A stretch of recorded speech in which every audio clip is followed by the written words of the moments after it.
On a quiet early morning, when the city's glass tower still reflected a pale, unfinished sky, the corporate office building felt almost hollow. Fluorescent lights hummed softly above polished floors, their glow bouncing off steel railings and marble walls.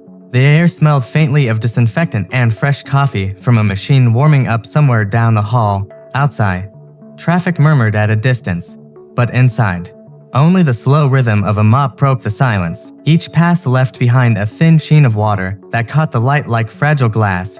In that stillness, one man moved steadily from corner to corner, head lowered, hands worn.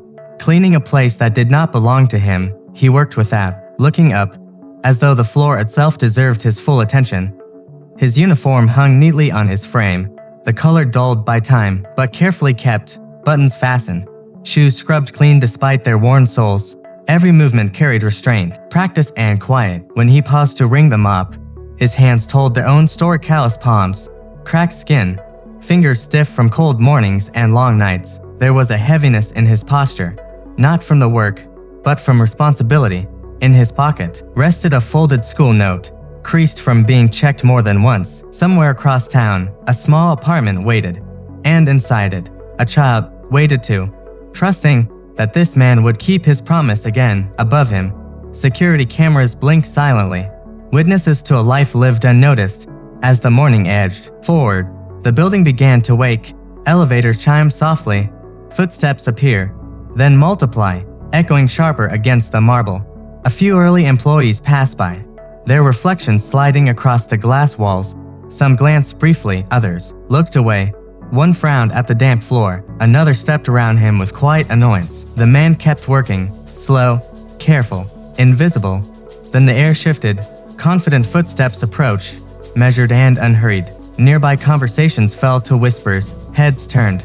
The man felt it before he saw it, like a sudden pressure in the room. He straightened slightly, the mop pausing mid-stroke. "Sir, why are you cleaning floors?" The question landed gently, yet it weighed more than the silence before it. He looked up, meeting eyes that held no mockery, only curiosity. His heart sank. He swallowed, hands tightening around the handle, unsure whether honesty or humility would cost him more. If this story touches your heart, take a moment to like, comment, and share it with someone who believes in quiet strength. She stood a few steps away, a tailored coat folded neatly over her arm. Her posture was calm, attentive. She took in the bucket, the damp floor, the man's tired eyes, the way his shoulders seemed braced for judgment. The hallway felt narrower, the hum of lights louder. He answered softly, "The extra shifts, long nights, doing what needed to be done, a child to care for." No bitterness colored his words, only resolve. As he spoke, her expression changed, not dramatically, but unmistakably. Understanding settled behind her eyes. She glanced upward, briefly, toward the small black dome in the corner of the ceiling, a security camera, recording. She had built this company through sacrifice and long hours. She recognized it when she saw it. Reaching into her pocket, she drew out her phone, screen dark, already capturing the moment. "What would you do?" she asked gently. "If someone finally noticed, what would you have done in that moment?" Share your thoughts in the comments below. She didn't raise her voice. She didn't have to. With a small gesture, she asked him to stop.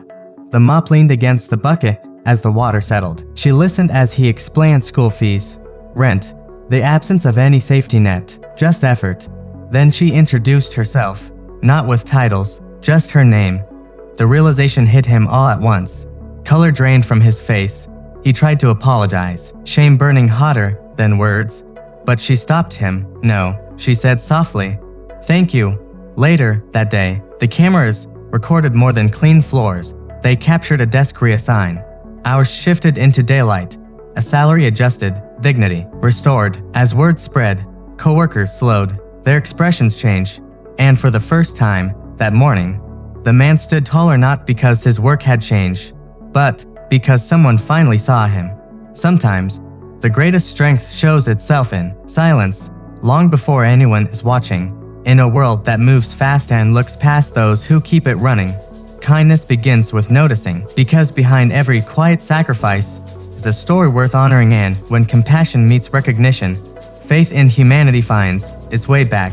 If this story moved you, like, comment, and share it with someone who needs this reminder. What would you have done if you were standing there that morning? And for more stories that restore faith in humanity, subscribe to Acts of Kindness.